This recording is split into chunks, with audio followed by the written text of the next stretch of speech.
Bonjour. Désolé, me voilà encore avec le petit plaid. Car j'ai pas très chaud. Bonjour, bonjour, bonjour. Excusez-moi, je fais un petit réglage micro, désolé pour le son. Bam, bam. Bam. Comment est-ce que ça va?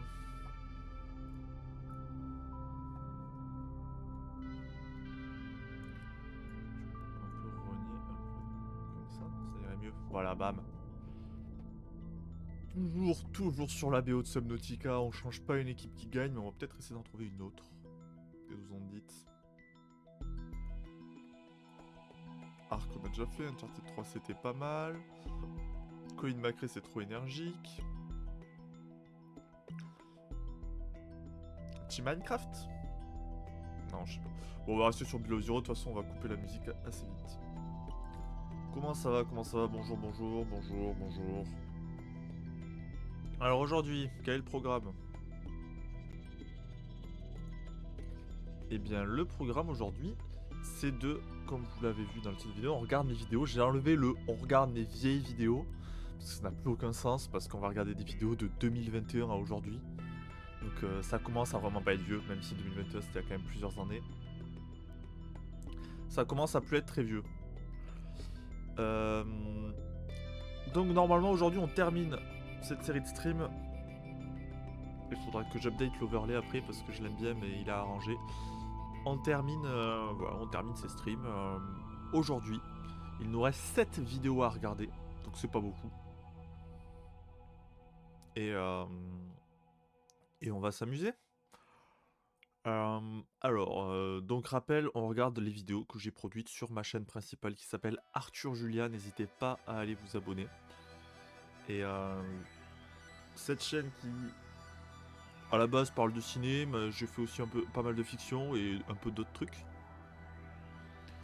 C'est une chaîne qui est ouverte depuis 2015, donc elle va fêter ses 10 ans. C'est très bientôt d'ailleurs, je sais pas si je vais faire un... Je pense que je vais faire une petite vidéo quand même. Ou alors juste une vidéo pour présenter les streams et présenter ces streams là. Euh, Voilà, voilà. J'aimerais bien pourquoi pas changer la photo de profil et la bannière aussi. Peut-être pas la photo de profil, mais au moins la bannière, changer un peu la DA de la chaîne. Ça pourrait être cool pour les 10 ans. Bref, on n'est pas sur ça encore. Pour l'instant, on va finir ces streams. J'aurais pu faire le dernier stream sur le jour de l'anniversaire de la chaîne d'ailleurs, j'ai été un peu con, mais c'est pas grave, j'ai envie de finir parce que ça fait quelques... c'est le sixième. C'est le sixième qu'on regarde. D'ailleurs, on regarde mes vidéos. Partie 6, je vais la rajouter sur le titre du stream. Boom. C'est le sixième, ouais. Et dernier, normalement. Même si je prévois, mais c'est pas pour de suite. Mais je prévois un autre stream où je vous montre quelques trucs que j'ai fait pas sur cette chaîne. Parce que j'ai une longue expérience, malgré mon âge, de YouTube. Ça fait, j'y suis depuis 2013. À l'époque, j'avais l'impression d'être arrivé tard sur YouTube parce que la plupart des gros YouTubeurs sont arrivés en 2010, 11, tout ça. Les OG en 2006. Mais en fait, bah, ça fait que je suis un vieux de YouTube maintenant aussi. Ça fait vraiment longtemps que je fais des vidéos. Plus de 10 ans, 12 ans. Ça représente presque la moitié de ma vie quand même, puisque j'ai 25 ans. Le micro est pas... Attendez une minute. Le micro est pas en mono? Mic, mono. Fermé. Ah, c'est mieux comme ça. Normalement, il n'y aura pas de... Attendez, je dois sans doute... Non, c'est bon. Voilà, donc ça représente la moitié de ma vie quand même, YouTube. J'ai produit un peu plus de 500 vidéos, je crois. Ça paraît énorme parce que sur la chaîne, il n'y en a que 60. Mais j'en ai fait plus de 450 sur une chaîne gaming qui était de qualité très moyenne, on va pas se mentir. Hein, qui était de qualité même un peu pourrave. Mais j'ai quand même produit sur YouTube un demi-millier de vidéos. Sur à peu près, ma demi-vie. Bon, on va voir là sur les dernières années que c'est plus que c'était et je produis très très peu de vidéos là. Je suis à peu près une par an, ce qui est pas dingo, mais c'est toujours dans un coin de ma tête, c'est toujours un truc que je réfléchis, que je travaille, des fois plus ou moins selon ma vie perso aussi. Mais c'est vraiment quelque chose de particulier parce que c'est mon hobby en fait, c'est vraiment ma passion de construire des vidéos, de fabriquer des vidéos. Une passion un peu bizarre, d'autant plus du fait que j'ai pas de buzz, parce que je fais pas des grandes vues. J'ai pas beaucoup d'abonnés, la plupart des gens qui regardent mes vidéos, c'est mon entourage en vrai. Et qui regardent mes streams, c'est personne, tout simplement. Mais ouais, c'est quelque chose qui me plaît vraiment quand même, et c'est quelque chose que je ne compte pas arrêter. Jamais, je pense. Peut-être un jour la vie fera que j'aurai d'autres choses à foutre. Mais voilà, il y en a c'est faire de la... C'est faire de la céramique, il y en a c'est faire du tricot, il y en a c'est... je sais pas, peindre, dessiner, moi c'est faire des vidéos. Voilà. C'est... Feller Von... J'arrive pas à lire ton pseudo. Tu fais encore du streaming? Je te suis à tes vues sur Twitch, j'ai l'impression que c'était le mois dernier. Salaud, c'était le mois dernier. Non, c'était ce mois-ci. J'ai commencé en mars. Non, en vrai, c'est pas mes premiers streams. J'ai fait en 2000, je dirais 15. J'ai fait 2 streams sur YouTube, sur du poker avec Alexandre. Donc c'est pas mes premiers streams sur Twitch. Enfin sur Twitch si, mais en général c'est pas mes premiers streams. Mais voilà, voilà. Voilà, moi c'est faire des vidéos, c'est ma passion créative. C'est étrange, je trouve. Parce qu'aujourd'hui on l'associe tellement au buzz, au succès, à la thune, que c'est bizarre de se rappeler qu'il y a des gens qui aiment ça pour ça aussi. Ça me fait moi-même bizarre alors que je suis impliqué, tu vois. Bref. Bon, ça fait 10 minutes que je blablate, est-ce qu'on se lancerait pas? Parce qu'en plus la première vidéo est pas très intéressante à regarder. Passons en navigateur. Alors du coup on va regarder les dernières vidéos, là, la fin de la liste. La collecte de Blu-ray DVD 2, on l'avait vite fait regarder la dernière fois, mais pas plus. Et là on va regarder top 10 de mes films préférés et toutes les vidéos qui vont suivre. Alors c'était une vidéo un peu facecam, à l'aise, facile, tranquille, pour pas avoir beaucoup de travail, top 10 de mes films préférés. Et aussi je trouvais que c'était marrant de faire le point sur mon classement, même s'il a beaucoup changé aujourd'hui. Je saurais pas ce qu'il est, mais bon, le top 4-5 est toujours par là, le reste... On va couper la musique. Je propose de le regarder en x2, comme ça nous prend... Non, en x1,5. Comme ça reste écoutable. Comme ça, voilà, ça nous prend au lieu de 18 minutes, ça nous prend 9 et 4, 13 minutes. On va l'écouter assez d'une traite, je pense. Parce que techniquement, il n'y a pas grand chose à dire, il n'y a pas beaucoup d'effets. Et du coup, je vais plus vous parler des films et de ce que j'en pense aujourd'hui, je pense. J'avais essayé de le réduire, ça, pour que les lives durent moins longtemps, ou que j'avance plus vite dans les lives. Mais là, vu qu'il va être assez léger, on peut se le permettre. Allez, c'est y part. Bonjour à tous et à toutes, ça fait très longtemps que j'ai pas fait de vidéo, dites-moi, ça fait bien 6 mois. Alors je vais pas revenir à pourquoi À l'époque, 6 mois, c'était beaucoup. Aujourd'hui, 2 ans, c'est pas si mal. est-ce que j'ai pas fait de vidéo pendant si longtemps. Et pour excuser un peu ce retard, on va faire une vidéo plutôt chill, une vidéo top. C'est toujours cool, les tops, ça intéresse les gens, les tops, c'est rigolo. La musique de Cowboy Bebop, toujours. Music for Freelance de Cowboy Bebop. Non en vrai ça fait longtemps que je voulais faire une vidéo où je présentais mes films préférés, vraiment ceux qui dépassent les autres films, qui sont... Rien à voir, mais j'aime bien le décor, là, c'était complètement random et j'avais un peu fait ça à l'arrache au dernier moment, mais j'aime bien le décor globalement, même si la luminosité est un peu trop blanche. Mais avec les BD derrière, le poster d'Indie. Là, c'est le vinyle d'Highway to Well, le casque de Boba Fett en Lego, un chat égyptien, les globes. Je trouve que l'arrière-fond est sympa. dessus. Et juste pour que vous sachiez, il fait très chaud au moment où je tourne. Parce qu'évidemment, il fait très chaud, parce que quand j'ai la motivation, on est en plein mois d'août, dans le sud. Évidemment, je meurs de chaud. Donc je vais essayer de pas m'étaler et de tourner cette vidéo vite, parce qu'avec tous les lumières allumées, la fenêtre ouverte et tout, je vais mourir, voilà. Et je... Et ouais, et vite, et du coup, la vidéo est pas très intéressante et ce que je raconte est pas très passionnant.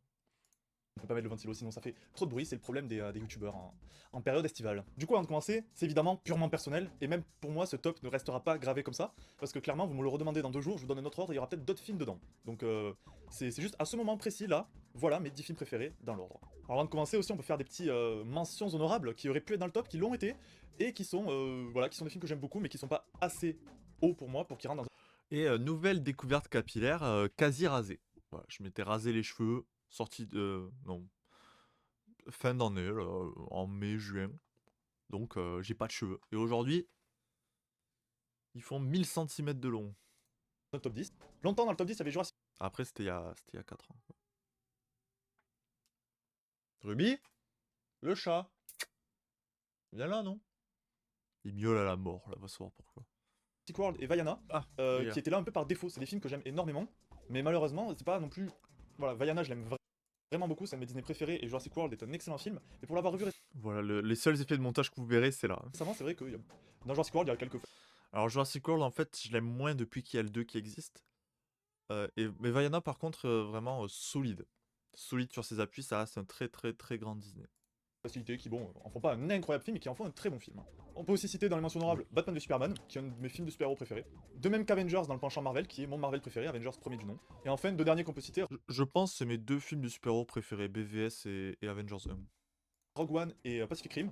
Rogue One qui est objectivement sans doute le meilleur Star Wars qui existe, et Pacific Rim qui est un film incroyable et que j'adore de tout mon cœur, j'en ai déjà parlé dans quelques vidéos, notamment dans la vidéo 10 années de films, mes films préférés de la décennie. C'est 2 films que j'apprécie énormément, mais leur côté uniquement tourné vers l'action peut-être me freine un peu à les mettre dans Par contre, frérot, tu montes les Blu-ray, faire en sorte qu'ils soient dans le cadre au moins. Pacific Rim. Rogue One qui est objectivement sans doute le meilleur Star Wars qui existe, et Pacific Rim qui est un film incroyable et que j'adore de tout mon cœur, j'en ai déjà parlé dans quelques vidéos, notamment dans la vidéo 10 années de films, mes films préférés de la décennie. C'est 2 films que j'apprécie énormément, mais leur côté uniquement tourné vers l'action peut-être me freine un peu à les mettre dans un top 10, même si vous verrez, il y a quelques films qui sont de l'action. Du coup, on peut commencer, il y a d'autres films qui doivent pouvoir rentrer là-dedans, mais là, je vous ai montré du coup ceux qui étaient le plus aptes à rentrer là-dedans, mais qui échouent à quelques marges du podium, enfin des top 10. Numéro 10, et lui il est 10ème parce que je l'ai découvert il y a très peu de temps et que je l'ai vu qu'une fois, c'est Les Ailes de l'Enfer. Alors j'aime toujours autant le film, je l'ai pas revu. Mais je pense que je le mettrai plus dans un top 10 aujourd'hui. Mais c'est vrai qu'il y a quelque chose d'assez unique dans Les Ailes de l'Enfer qui fait que j'aime beaucoup ce film quand même. Alors, je voulais commencer par dire, c'est un gros plaisir coupable, mais en fait je suis coupable de rien du tout, parce que Les Ailes de l'Enfer c'est vraiment incroyable. C'est THE film de divertissement. C'est personne qui trouve ce film pas cool, je ne lui fais pas confiance. Une personne qui ne trouve pas que ce qu'il y a dans ce film est cool, aucune confiance en cette personne. Qui trouve que c'est con, il y a aucun souci. Mais qui trouve que c'est pas cool, je comprendrais Des pas. années 90. Tout ce que tu veux faire pour faire film des années 90 de divertissement, c'est dans Les Ailes de l'Enfer. Et je suis désolé, mais je trouve En plus, j'ai découvert dans des circonstances incroyables à base de fin de soirée, tout le monde KO en train de dormir, juste mon pote et moi, on lance un film, on lance ça. Non, au début, on avait lancé un autre film, et en deuxième partie, on fait vas-y, on lance un deuxième film, on n'est pas fatigué, on lance ça. On a rigolé pendant les 2 heures en fait, c'était génial. ça trop cool. Oui, c'est con, oui, c'est très simple, et mais je trouve ça, j'ai découvert dans des conditions incroyables, c'était en fin de soirée, on se dit, Il y a beaucoup de critiques à faire sur les prods Jerry Bruckheimer, et ça a l'air d'être un vrai connard aussi. Mais il avait un sens du cool. et regarde Les Ailes de l'Enfer. C'est un film que j'avais pas mal idéalisé à cause d'un sketch du Palmacho, Ça, c'est vrai. extrait, Oh dis donc, ce soir il y a les ailes de l'enfer à la télé. et j'ai été pas du tout déçu, et vraiment ça a été un de mes gros Oh, il y a Volcano juste après. gros kiff récent, vraiment Les Ailes de l'Enfer, ça m'a retourné. Mais le fait que ce soit un pur film d'action un peu bête et que je l'ai découvert à peu de temps font qu'il est 10ème. En 9ème place, un peu pareil, il y a Subway de Luc Besson. Alors Luc Besson, j'avais Pareil, Subway, ce film me fascine, mais j'ai parlé de Luc Besson la dernière fois, mais je l'ai toujours pas revu, donc c'est bizarre de le mettre dans un top 10. Je l'ai juste vu genre 1 an avant, mais c'est vrai que complètement choqué par Subway. déjà parlé quelques fois, je crois, sur la chaîne. J'aime beaucoup Luc Besson, j'aime beaucoup ce qu'il fait, notamment en début de carrière, on va dire avant Nikita et avant. C'est vraiment ces films-là que je préfère de Luc Besson. J'aime J'avais beaucoup oublié ceux d'après, Nikita, j'aime la beaucoup dernière certains fois. d'après. J'aime beaucoup Lucie, j'aime beaucoup Anna, c'est des trucs Ces films français en fait sont incroyables. On va faire simple. Ces films produits en France, produits pour la France uniquement, sont absolument dingues. Mais une fois qu'ils vident les États-Unis avec Léon, il y a plus à boire et à manger, on va dire. très sympas. Même Arthur Illinois, c'est pas mal, surtout le premier. Mais c'est vrai que sa période où il était un peu plus marginal, punk, on va dire Nikita et avant. Après Nikita, il y a le 5ème élément, il y a Léon, les 5ème éléments. Et c'est vraiment une période que j'aime beaucoup son premier film, Le Dernier Combat. Mais Subway, j'ai découvert il y a 6 mois, un truc comme ça, il y a un peu plus. Et vraiment, quand je l'ai regardé, j'étais pas à fond dedans. Je trouve que le rythme a un peu vieilli et tout ça. Mais il m'a vachement travaillé au fil du temps. J'adore la BO, je trouve la BO de Subway complètement dingue. Et c'est un film qui m'a du coup beaucoup travaillé, que je n'ai toujours pas revu. Et c'est pour ça qu'il est encore si bas, mais clairement, c'est un de mes Bessons. C'est un des Bessons que je trouve le mieux abouti en tout cas. En numéro 8, mon Pixar préféré. Objectivement, le meilleur Pixar pour moi, c'est Vice Versa. Sol est pas mal dans son genre, mais mon préféré. Sol a été complètement oublié. A raison, parce que moi aussi je l'ai oublié, et en fait, genre, il venait de sortir là, mais il est pas du tout aussi incroyable, Sol, hein. Vice versa, par contre, vraiment bien. Cars. Cars, attachement personnel de l'enfance, comme beaucoup de garçons de ma génération principalement. Je les montre pas dans le cadre depuis tout à l'heure. Mon préféré, c'est Cars. Et puis Cars a aussi pas mal remonté en hype grâce à Internet. Un peu comme Shrek, même si Shrek a toujours été très hype pour tout le monde. Mais la légende Cars s'est faite avec les mêmes Internet aussi, hein, ces dernières années. Alors que je trouve, objectivement, Parce qu'il a longtemps été considéré comme un Pixar très moyen, hein. c'est peut-être de tous les Pixar que j'ai vus, c'est le plus nul. En ayant un très bon niveau.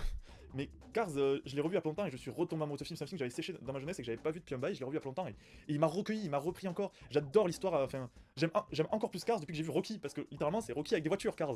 Et Cars 3 met vachement la référence sur ça. Cars Ouais. 2 m'a vachement déçu parce que c'est pas du tout une histoire à la Rocky et moi c'est ce que je cherchais dans Cars. C'est pas du tout une histoire autour du sport, ça part dans un délire d'espionnage que moi j'aime pas mais qui est pas mauvais en soi et qui tente quelque chose. Mais j'aime pas, j'aime vraiment pas. Excusez-moi, je dois faire une petite pause. Je reviens, on m'appelle.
Et de retour.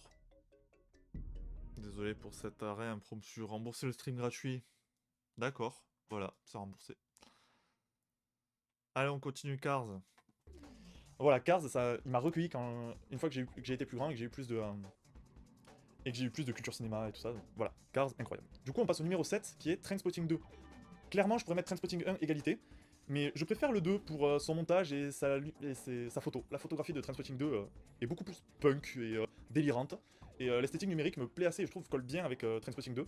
Mais j'adore Trainspotting 1 aussi, mais vraiment Trainspotting 2, il est plus posé aussi, il est un peu moins hardcore aussi, il n'y a pas de bébé mort. Mais clairement, là, j'ai mis Trainspotting 2 parce qu'il fallait mettre qu'un film, mais on va mettre... Bon, en vrai, il est plus léger et Feel Good Trainspotting 2, c'est vraiment... C'est une étrange Legacy sequel, mais qui marche super bien. Genre, c'est très chelou que ce film existe, en fait, tout simplement. Mais moi, je trouve ça vraiment quali. Les Trainspotting, qui sont des films que j'aime beaucoup. J'aime énormément ce que fait Danny Boyle, notamment ses rythmes. C'est notamment dans Trainspotting où c'est vraiment punk. Mais un peu comme Luc Besson, en fait, j'aime bien les réals qui sont... Peut-être qui sont devenus mainstream et qui ont eu des débuts punk et où, du coup il y a toujours des réminiscences de cette marginalité encore aujourd'hui alors qu'ils font des films. Alors qu'aujourd'hui ils sont reconnus et c'est plus des jeunes réalisateurs. Et Danny Boyle est un peu comme ça, même si c'est la génération un peu après Luc Besson, parce que Luc Besson, ses années punk c'était les années 80, ces années où il était marginal, alors que Danny Boyle commence plus sa carrière dans les années 90. Mais c'est vrai que j'aime beaucoup ce genre de film et Trainspotting en fait partie. Et les acteurs sont. Le quatuor d'acteurs est magique en vrai. Même 20 ans plus tard, ils sont toujours aussi forts. Oui. Et j'adore Begbie. Parce que c'est Robert Carlyle qui joue dans Stargate Universe, qui est ma série préférée peut-être, mais j'adore Begbie, qui est celui qui s'en sort le mieux dans Trainspotting 2. Dans Trainspotting 1, il est un peu secondaire, dans Trainspotting 2, il devient complètement principal et c'est vraiment un plaisir. Numéro 6, Ocean 13. Alors, Ocean 13, c'est un film que j'ai énormément. Là, on commence à rentrer dans les films qui y sont toujours très honnêtement, parce que Ocean 13, je ne me l'explique pas totalement, mais je peux regarder ce film en boucle, tout simplement. Et je l'ai déjà fait même, j'ai déjà regardé quasi 2 fois d'affilée. Je m'ennuie pas, je trouve ça parfait, je trouve que le rythme est ultra fluide. Regardé quand j'étais plus jeune, entre mes 10 et mes 14 ans on va dire.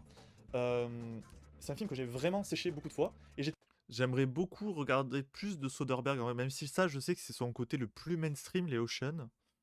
Il a fait 1 milliard de films, ça va être trop chiant si je veux tout voir, mais c'est un gars que j'apprécie, Soderbergh, que j'aime bien, qui je trouve fourmille d'idées.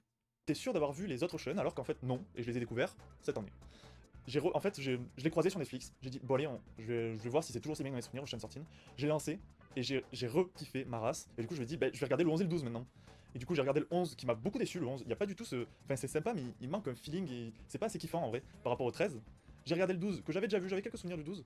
Et pareil, j'ai trouvé que c'était mieux que le 11 niveau fun, mais c'était pas encore aussi débridé que le 13. Et après j'ai revu le 13, du coup j'ai vu le 13 genre 2 fois en 3 jours. Et pourtant je me suis pas ennuyé alors que j'avais vu le film il y a 2 jours, et vraiment le 13... il a plus à développer ses personnages, Ocean 13. Le seul personnage qu'il a développé, c'est le méchant, c'est Willy Banks. Du coup, il perd plus de temps, il y a plus de temps perdu. Le film, vraiment, je sais pas, faudrait que je regarde, mais vraiment, je pense, en même pas un quart d'heure, on a déjà commencé le braquage, et après c'est 2 heures de braquage.